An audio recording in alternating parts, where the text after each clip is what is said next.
The tourism industry in Ghana is reported to be the fourth highest foreign exchange earner on our GDP list. We will find out what the impact, the identification, development and promotion of tourist sites in the local vicinities where they are located. We also want to talk to the various chiefs and opinion leaders in these communities to assess whether tourism is making a positive or negative impact on the lives of the local people. This is Tourism TV, fact-finding program that seeks to investigate the existing and potential tourist sites. Join me, Ralph Aite, this and every Friday on this wonderful expedition to find out what tourism is all about in Ghana.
Good afternoon, viewers. You're welcome to another edition of Tourism TV on Business Television Africa. It is going very, very well, and we really appreciate the feedback that you consistently give us to make this program even more interesting, more interactive, and most importantly, very, very educative.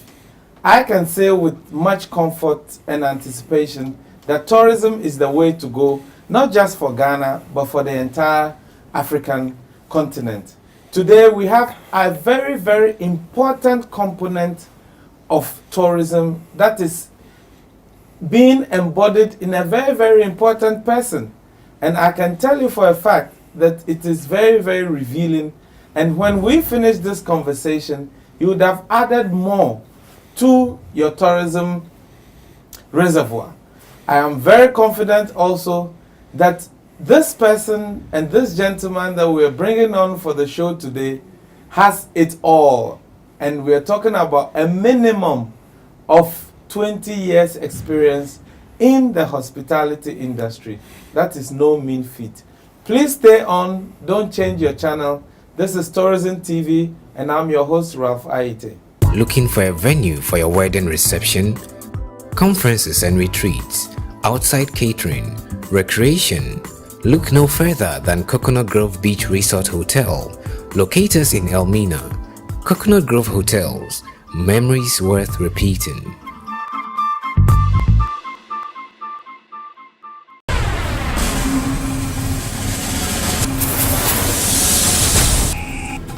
The tourism industry in Ghana is reported to be the fourth highest foreign exchange earner on our GDP list. We will find out what the impact, the identification, development and promotion of tourist sites in the local vicinities where they are located. We also want to talk to the various chiefs and opinion leaders in these communities to assess whether tourism is making a positive or negative impact on the lives of the local people. This is Tourism TV, fact-finding program that seeks to investigate the existing and potential tourist sites. Join me, Ralph Aite, this and every Friday on this wonderful expedition to find out what tourism is all about in Ghana.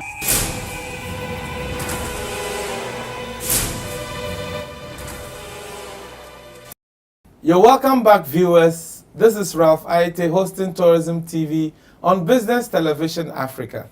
As I mentioned to you earlier on, we have a very, very important personality who is going to give us an in-depth view into a very, very important component of tourism. And here specifically, we are talking about tour guides, being a tour guide. Wherever you go, whatever you do, you need somebody to guide you around your area. And if you are in Ghana, I can tell you for a fact that many people have mentioned an area called Kaneshie so many times, but they don't even understand how that name came about. Ni, our guest today, is going to take us into the, as we say in our local parlance, in toto of tour guiding in Ghana. And here I'm glad to introduce to you Mr. Herbert Ni Pakpo Alote Kofi, who is the founder and president of the West African Tour Operators Association. The West Africa Tour Guides. Tour Guides Association. Annie, you're welcome. Thank you so much, Mr. Aite. Yes, it's nice to see you again. Yes, sir. And it's nice to quiz you. Yes, sir. Because I know you have what it takes to, take us into all that tour guide it's about. So, may we start with this? What does tour guiding mean? Wonderful. Well, first of all, thank you very much for inviting me to this beautiful TV station. BTA is the best, I know. And Tourism TV is really welcome. Yes. I also am pleased to give this information to your cherished viewers. Tour guiding started when one gentleman called Thomas Cook decided to travel with his friends. And they all arranged and they decided to go to a certain part of the United Kingdom. And so they felt they needed somebody out there to be with them, to show them around. Tour guiding has come a long way, making tour guides, people like myself, not only marketing managers of the tourism industry, but also micromanagers of the various tourism facilities that are not up to it. We have some good hotels in Ghana who manage their own stuff. But then a tour guide is defined by the UNWTO, which is the United Nations World Tourism Organization, as a person who conducts visitors around places of interest and offers information. This person must be trained and certified. And so this is who a tour guide is. Basically, we have excellent tour guides in West Africa playing this role in tourism. So let me just take it from the human resource bit. Do you think, I know you've been doing this for 20 years. Yes, of course. Yes. But do you think that somebody watching us today would want to recommend tour guiding to his son, to his nephew, to a neighbor, to a friend who is looking for an area to specialize in? Is it worthwhile? Tour guiding is very worthwhile. It is a very honorable profession. Right. It is more like teaching. Except that our blessing is not in heaven, it's right here on earth. Tour guiding comes with a passion. And so first of all, you need to look at this individual who you want to become a tour guide and make sure this individual has a passion to serve. If you cannot serve, you cannot be a tour guide. Now, when it comes to service, you put aside all your pride and your royal accolades from your village, and then you see your client as somebody to be served. You make sure, and our clients as tour guides happen to be people like tour operators. We also have individual persons and institutions who come and hire us for our service. So you do what your client loves, but you do it professionally. And so first of all, this person who wants to come in must have a passion to serve. And also a passion to research. I have and read. I happen to have a library. Right now my library has about 300 books. And all on tourism? No, not all on tourism. On several topics. you know, and I read around a lot. Okay. And I thank God for the internet. Okay. So you can just Google anything and read. Okay. So you need to have all these qualities, and from there, you need training and certification. And you're out there. So do I interpret it like you have 300 books, maybe 70, 80 is specifically on tourism. Others may be on, let's say, politics, maybe on religion. So medicine. More or less, you are just arming yourself yes. in anticipation to make sure that a conversation flows with your tourists. Exactly. Is that correct? Exactly. Okay, okay. Okay, now, can you tell us, what does a tour guide's day look like if you are busy? Good. What is it like? A tour guide's day starts very early. On a typical tour day, I'll wake up at 4 a.m. I have my own religious rituals I go through, so I'll do them. And then I get out there and be at the point where we will begin the tour. I normally will be at the point where we begin the tour an hour or two earlier. Okay. Now, I'll give you an example. For instance, I'm doing a tour from, let's say, Coconut Grove Hotel or something. And so the tour is supposed to depart Coconut Grove at 9 a.m. I'll be in Coconut Grove by 7 o'clock a.m. By which time I would meet my clients or the tourists walking to breakfast. You just say hi to them, just greet them, be part of them, see them as the reason why you're there. Be nice to them. Be nice to them. It has to be natural. So then they go in, have their breakfast. They come back out again. By 8:15, towards 8:30, I begin to prompt them and get them together, and then get them onto the bus by 8:50. The bus, however, I'll be coordinating with the driver also. We must have the air conditioning on by 8:45. Okay. So 15 minutes of cooling. So they come into the bus is cool and fresh and clean. They greet the driver. I'll introduce the driver to them, and then we begin the tour. It may begin with a drive. Right. So as we drive through, let's say, Accra or Elmina, I'll be pointing out interesting things to them. For instance, I say things like, coming up to your left-hand side is XYZ building, which was constructed in year 123. This building was constructed for purpose ABC. And because we're moving and slowly moving, you need to summarize all your narration. Okay. And then you get to what we call the attraction. Okay. Normally, I would urge many tour operators or many of my clients to do 2 major attractions in a day. Okay. So you go to the first attraction, you take your time, hand them over to every attraction in Ghana, worth its salt, has also a local tour guide. We call them the site guides. Okay. So hand them over to the site guide, pay their entrance fees or help them pay the entrance fees. They are normally camera fees and so on. And then the site guide begins his work. At that point where the site guide begins his work, I'll be standing far away like an angel, watching the site guide do his work and making sure I see the backs of my clients' heads. I would not be part of his narration. I would not disturb him. I can be far away, and sometimes my colleague site guides, they also get carried away.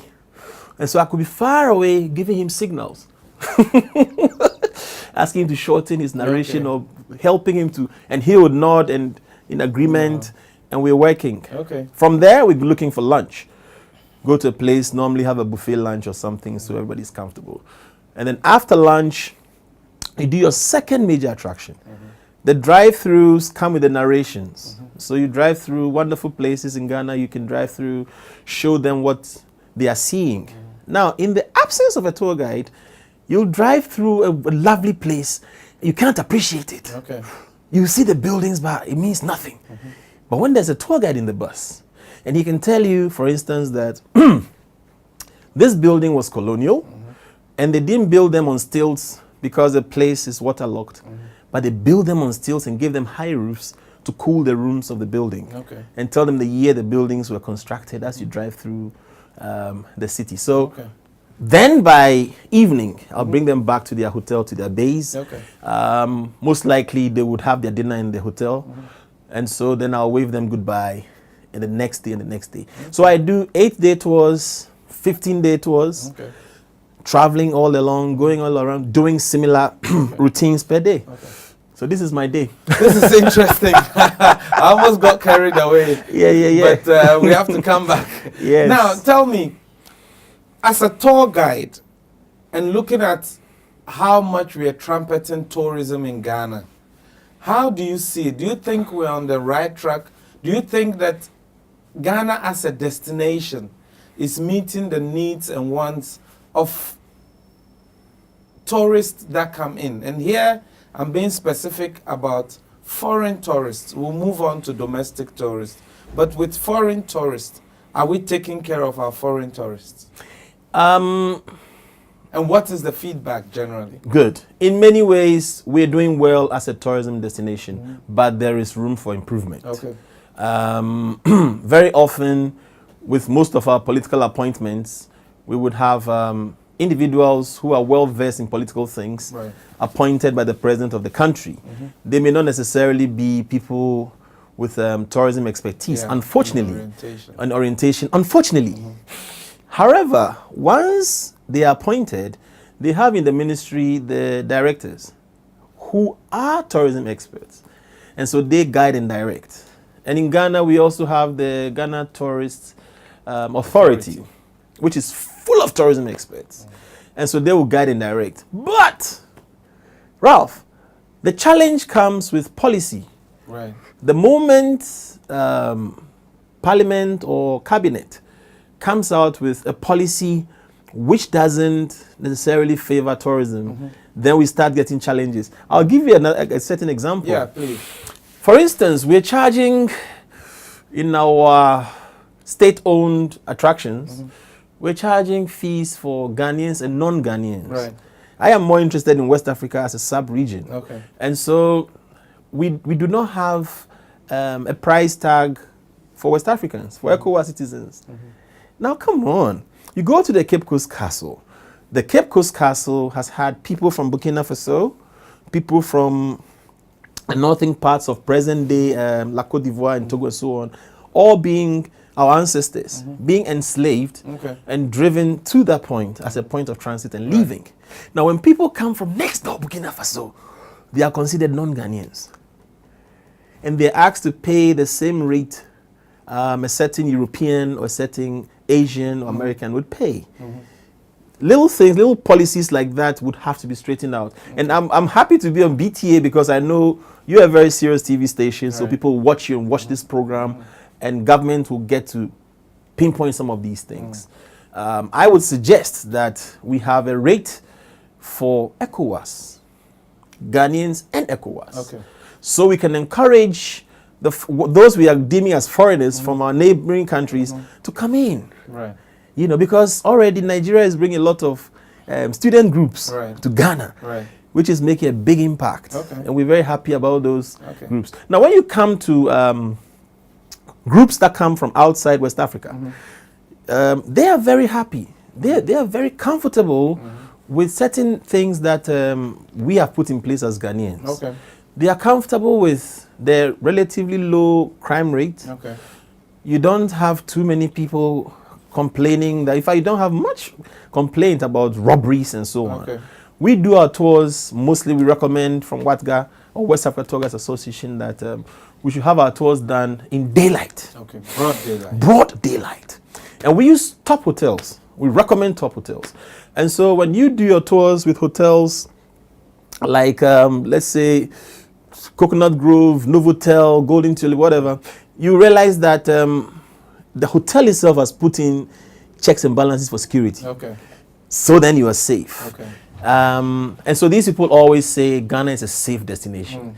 Our plus, again, is our smile. You and I have been smiling all you know, the all proverbial Ghanaian smile and hospitality. They love that. And you won't believe how many people will just follow that to a destination. And so we have our positives and we have the good things people are saying about us. But there are the bad things too. Ghanaians don't like pictures of them to be taken. And that's sad. That's sad because you go to other parts of even West Africa and you have people saying, yeah, take a picture. My photo. You know, they take a picture. But I think from our traditional setting and so on, we have a situation where people think your image will be used for spiritual things. Yeah. Other people have complained that when you take pictures of them, they will find their faces on postcards Yeah. and so on. So that is a downside. People come up and ask people on the streets or in the markets, hello, can I take a photo of you? And they say, no photo. You know, and you're wondering, is it the same Ghanaian who was smiling and waving at me? Oh yes, he or she doesn't like photos. Okay. So those are some of the downsides. Can it be an these issue things. where the populace doesn't really understand, or better still, haven't been made to really appreciate and understand what tourism is all about? You know, because I mean, if you talked about cocoa, everybody knows cocoa is a serious export product. If you That's talk right. about gold, everybody knows gold. If you talk about oil, everybody. But tourism is kind of limited to, quite a limited percentage of people. Couldn't that be a factor? That could be where it also creates an opportunity. That could be a factor. That could be a factor. Many people do not understand who a visitor is or a tourist is. For many people, anybody who has been able to pay air tickets and flown in an aeroplane is rich. And they don't understand that the tourist has saved so much money, his or her lifetime savings to come here. And so people see them as if they are here to just have fun, and they have a lot of money to throw away.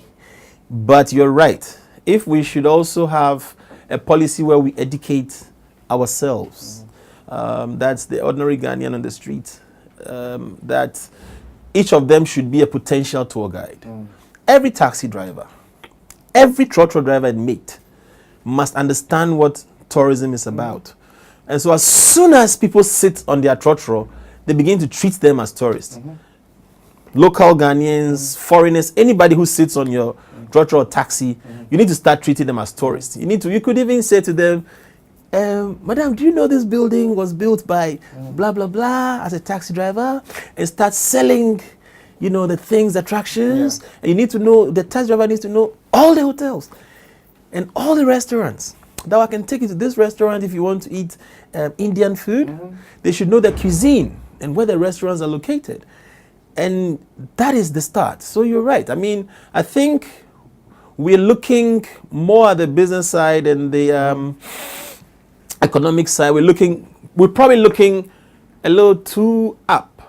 And it's time for us to lower our focus, scale it down, and look down at eye level. Okay. So because you go outside Ghana, maybe to the much developed, world, you ask for a restaurant and they'll gladly tell you. They'll tell you everything. Okay. And sometimes by default, you find people who are very educated, but still driving, taxis. Yeah. Now, if we trickle it down to Ghana, do you think that if we're serious about tourism, then we need to start isolating or identifying some group of people and educating them? For example, you talked about the taxi drivers. We could have the trotro drivers even, because I'm sitting here, for example, I know in Kenya they have a TomTom Makut as their trotro. Okay. How did I get to know about it? Because they keep mentioning it. Right. We look at it from, a kind of derogatory perspective that if somebody takes trotro, he or she is a lower person. What do you think we need to do to fix those inconsistencies that are not working for us? Those are challenges that would fix themselves. Ghana has taken a route which is very good. Okay. That route is democracy. Right. Where now people speak. The more people speak up, the more we get to appreciate the things we have. Okay. I mean, I'm sitting here. I never wish to travel anywhere to make a million cities. I mean, I look at some of the successful Ghanaian businessmen. I can't mention people on your TV because the people haven't paid you to be mentioned. but I look at mention Mrs. Indom. Dr. Indom was the first man on my mind because I remember going to their hotel when it was a very little cute hotel and they worked so hard to bring it up. Okay. So Ghanaians are beginning to realize that we can all start from somewhere. Right. I have other examples of people who started car rental with a taxi. They were taxi drivers, they saved, they started their car rental. So quite frankly, these things will fix themselves. Okay. And I can tell you that the attitude of Ghanaians where trotro is concerned, 10 years back has changed. Okay.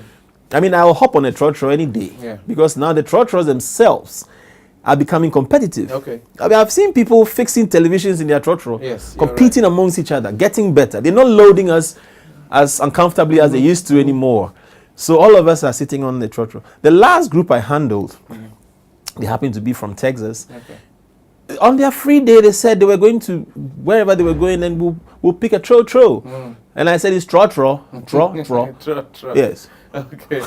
Thank you very much, the viewers. This is Tourism TV for you. We have with us Herbert Nii Kpakpo Kofi. That's right. And he's the president of the West Africa Tour Guides Association. And he's not just the president, he's the founder also. We're going to go for a short break. Just go for a quick drink and come sit right back here and let's enjoy this program. Stay on.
Do you know that there are more successful people in Ghana today than before?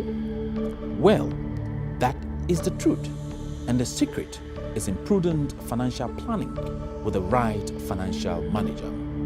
You need to know the right fund manager who spends your money 24 hours a day, 7 days a week, 4 weeks in a month, and 12 months in a year. That manager is at Gold Coast Fund Management. At Gold Coast, your money never sleeps. It revolves every second to give you more money for use when you really need it. For the past 21 years, Gold Coast Fund Management has held a strong reputation of spending people's money to beat inflation, depreciation, and treasury bill rates. Put your money to work. Move from savings to investment. Pay your investment tithe into the Gold Fund and Gold Money Market Fund, and be assured that when you are in need, you can turn to them to resolve your financial problems. Gold Coast Fund Management. Investment advice worth its weight in gold.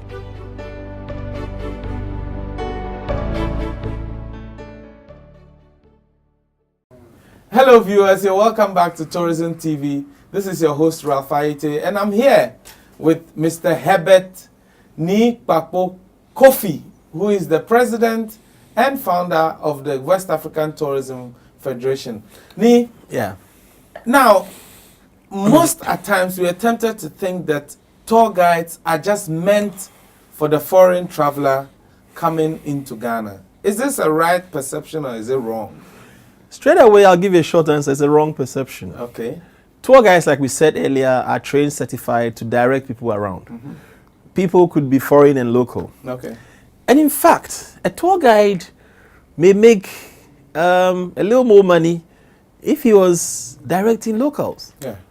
You know, because then you get the volumes. Exactly. Because I'm just thinking, here are 10 people who want to travel to Elmina. And in most cases, they'll just buy a few drinks, sit in the car, and, you know, they just talk about anything without learning, really. I mean, you can have a group of school students, maybe the teacher tells them one or two things without a professional, a trained person. That's Do you right. think maybe is the Tour Guides Association that's not marketing itself well? To a large extent, yes. I would not be ashamed to say we tour guides of West Africa are now about to market ourselves properly. Okay. Let me give you an example, a scenario. Sure. Take a school, a good school that wants to take its students to Kakum, for instance. You would have on a 50-seater bus, I would not recommend overloading. So you have on a 50-seater bus, 40 students and 2 teachers. Okay. Now, if each of the 40 students is being charged 5 Ghana cedis to the tour guide to offer tour guide service, that's 5 times 40, that's 200 cedis for the tour guide. That's not bad money at all. Okay. And now that tour guide would offer so much information to these children. I mean, priceless information. Okay. And so he'll come with them, or he or she, the tour guide, will come with them on their bus and bring them over. Okay. Many of these schools do charge a lot, and the parents pay, but they don't put the tour guiding element in there, maybe because we haven't properly introduced ourselves to them. Okay.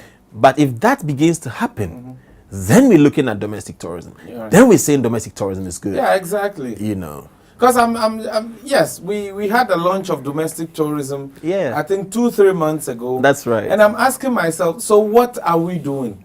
Okay, there was a mock, you know, Accra City tour, and it's like that's the end of it. I'm thinking that to do this seriously, important people like the Tour Guides Association need to be brought together. That's right. There needs to be a package.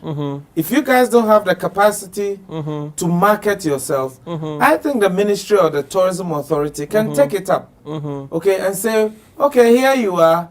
This is the list of, you know, best tour operators, Tour guides. who we can recommend. That's right. Okay, how do you want us to help you, you know, to promote yourself? So they visit the financial institutions, even hotels. We go on trips. Okay, it would be nice for us to enrich our knowledge, you know. So would you want to take that up? First of all, I'll start answering your question from the ministry's point of view. Exactly. The Ministry of Tourism is not a business unit. Okay. And so they would bring up policies. Okay. You know, and mind you, the ministry is an implementing body for policies brought up by government. Okay. So the ministry has as its active wing the Ghana Tourism Authority. And so when our Honorable Minister for Tourism, who is very hardworking at this moment, the two of them, 2 ladies, they're working very hard. When she did bring up the domestic tourism day, I was there. I was one of the tour guides. I served the kings and queen mothers. What she did was that she's telling the rest of us, look guys, domestic tourism is here. Have my blessing. That's all she can do. That's as far as she can go. From there, she'll sit back because now she's told us, go ahead and do it. And then the Ghana Tourism Authority, they are waiting for us. They will license us. Here we are. There are 60 of us. 10 of us specialize in history. 85 of us specialize in heritage, Culture. and music, economics, or both. And so here is the Venn diagram of who we are. And then the Ghana Tourist Board, in their various documentations and promotions, would give us a list and put it out there. We are supposed to be private, self-employed businessmen and women.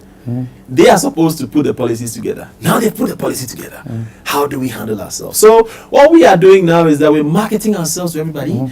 You know about us. BTA is telling the whole world who we are. And soon and very soon, I'm sure people would get to know us. Okay. We have a newsletter called The Okay. Golden Arrow, and we do very well to reach out to everybody, including the tour operators. Okay. Tour operators, of course, they organize the tours and bring groups from either Ghana or outside Ghana and put them together, package the group. Okay. And then they need us as tour guides to be in their package. Okay. You understand? So we are sending out all this information to people now.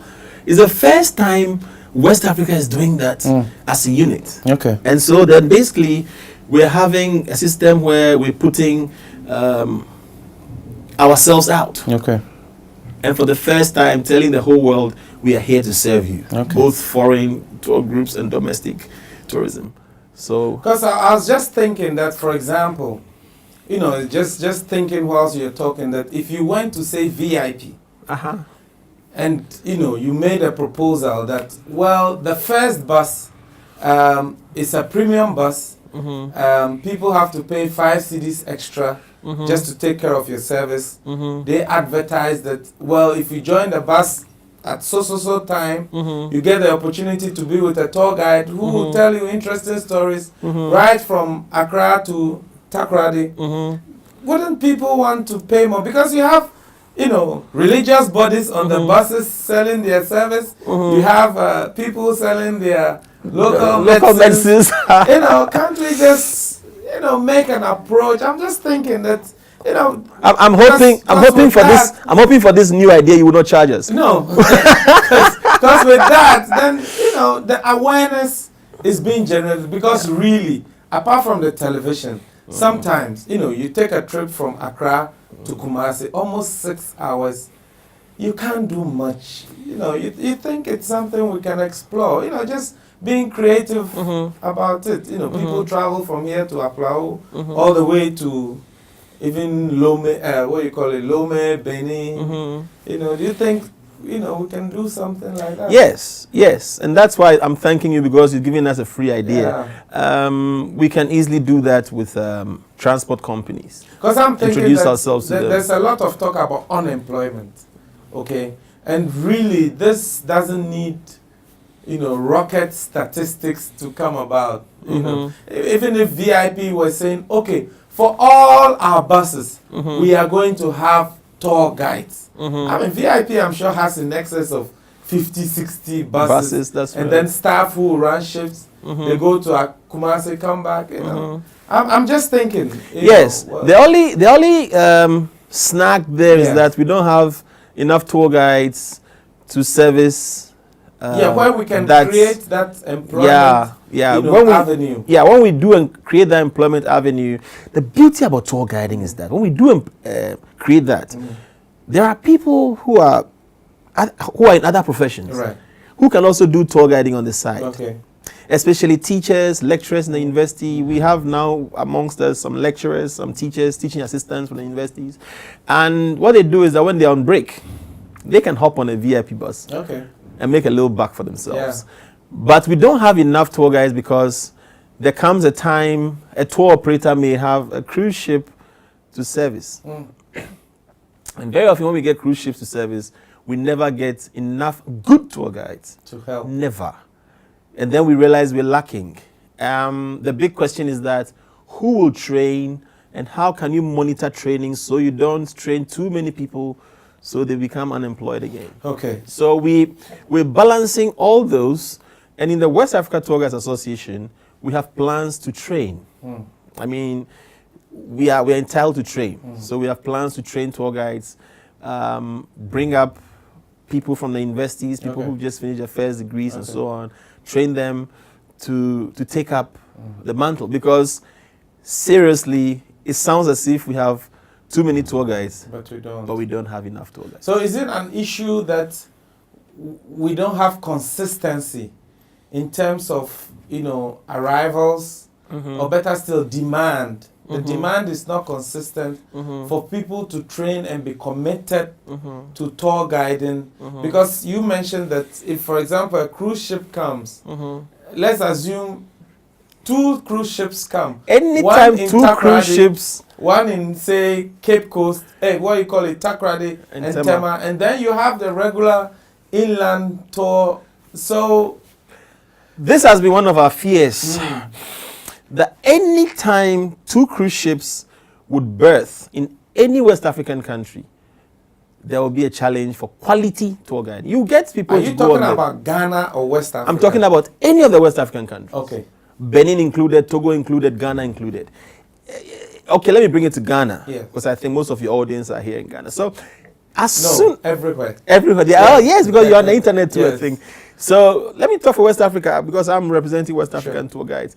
As soon as you have 2 cruise ships, let's say you have a medium-sized cruise ship with 1,000 or 800 people on board, and 400 people have bought packages, and you have 2 sets of that. That's it. We are going to have challenges. We will Oh, for not get real? enough good tour guides. Now, just before we progress to the West African Tour Guides Association, how does a tour guide get trained here in Ghana? Good question. There are 2 main ways of training tour guides, 2 main channels. One, government had their training institute, which is still there. Is it Hotcat? Hotcat, Okay. Hotel Tourism and Catering Right. Training Institute. Right. It's in Accra, Yeah. near the Legon it's Accra very City challenged. campus. Yes.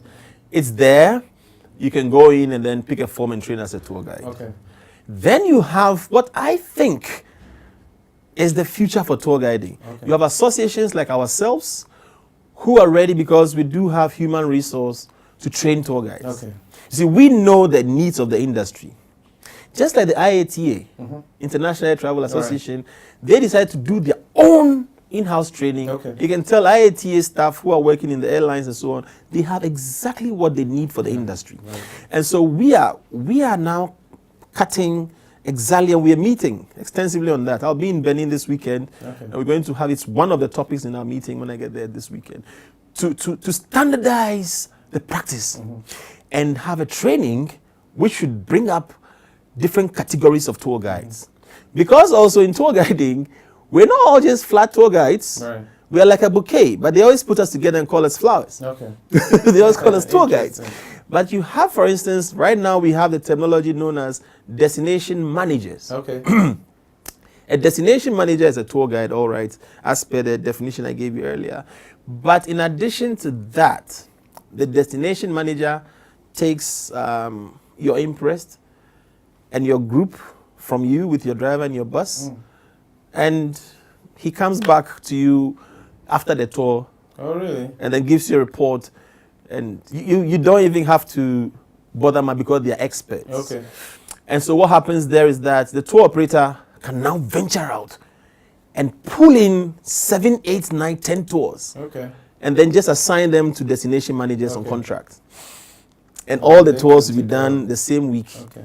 and money will come into the system, you know. And so you have that. Okay. And then you also have what we call the hop-on.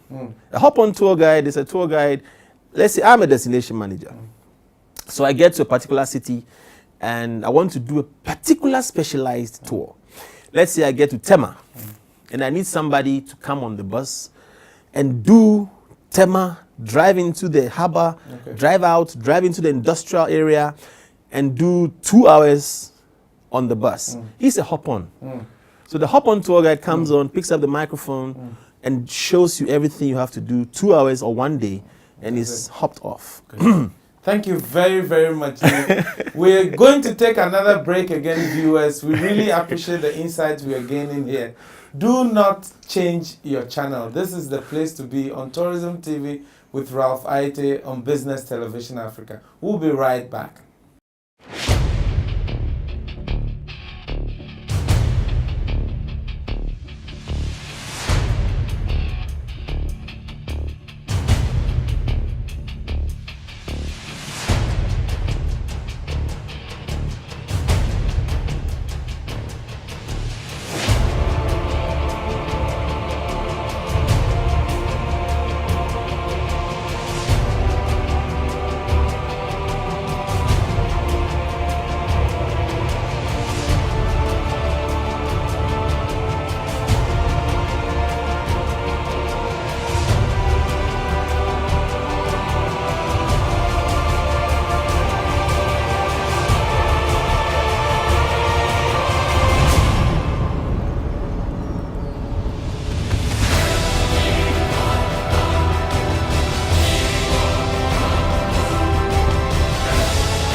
Do you know that there are more successful people in Ghana today than before?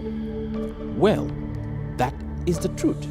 And the secret is in prudent financial planning with the right financial manager.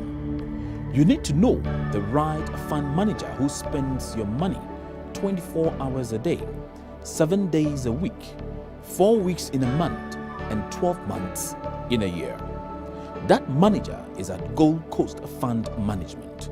At Gold Coast, your money never sleeps. It revolves every second to give you more money for use when you really need it. For the past 21 years, Gold Coast Fund Management has held a strong reputation of spending people's money to beat inflation, depreciation, and treasury bill rates. Put your money to work. Move from savings to investment. Pay your investment tithe into the Gold Fund and Gold Money Market Fund, and be assured that when you are in need, you can turn to them to resolve your financial problems. Gold Coast Fund Management. Investment advice worth its weight in gold.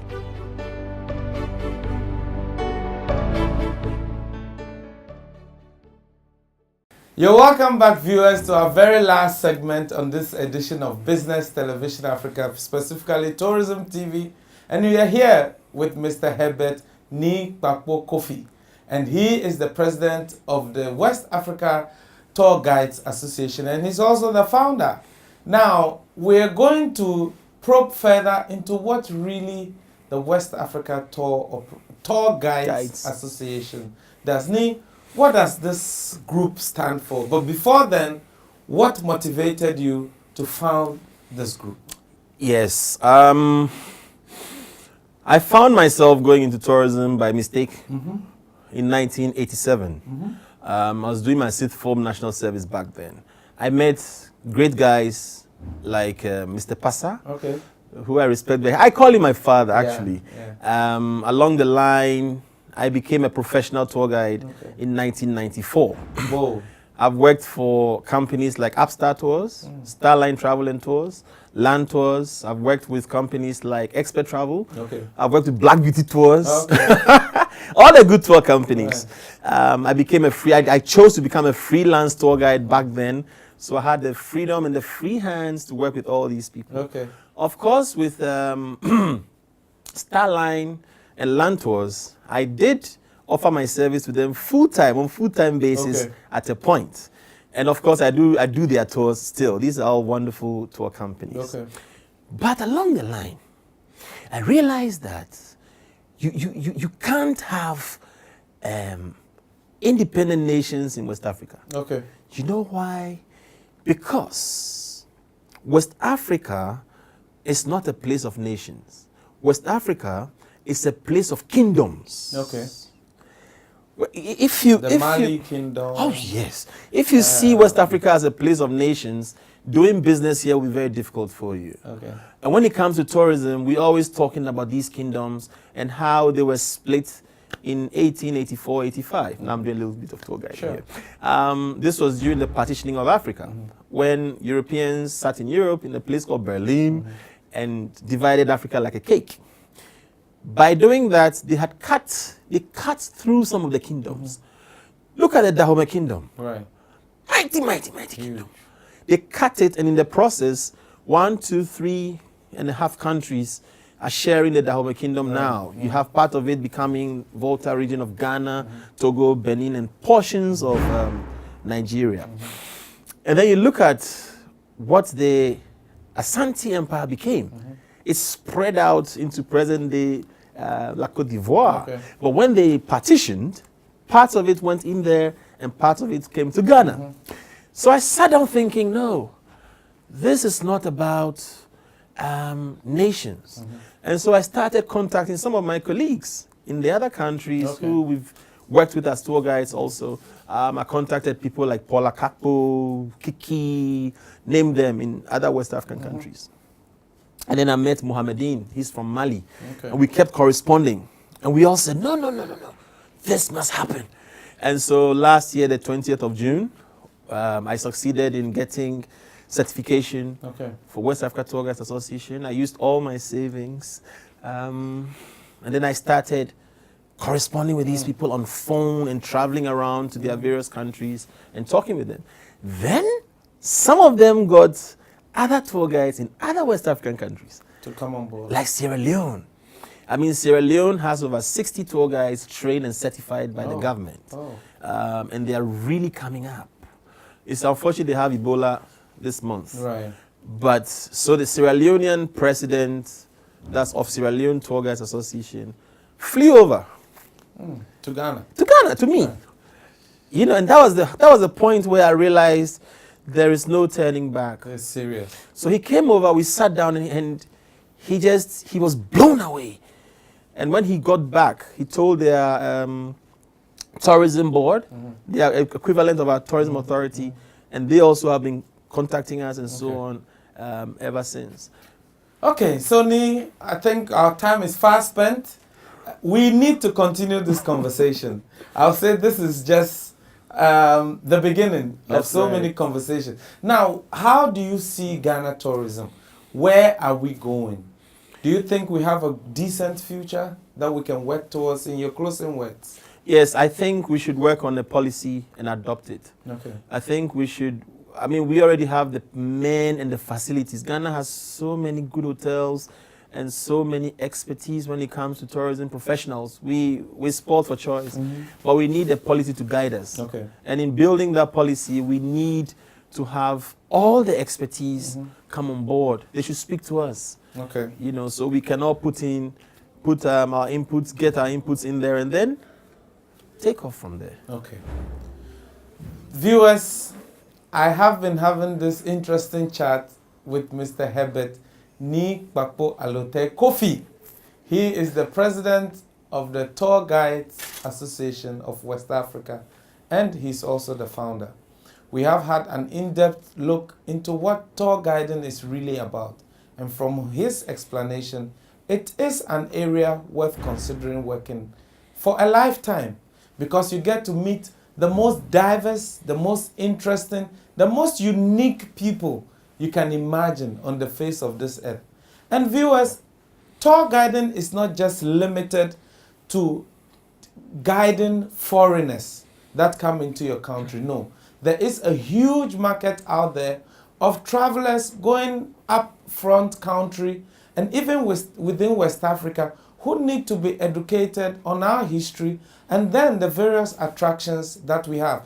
Ghana has a lot to offer. And if people deem it right to come and study our country, how about us as Ghanaians? Thank you very, very much for your time. We really appreciate it. And we look forward to being with you next week.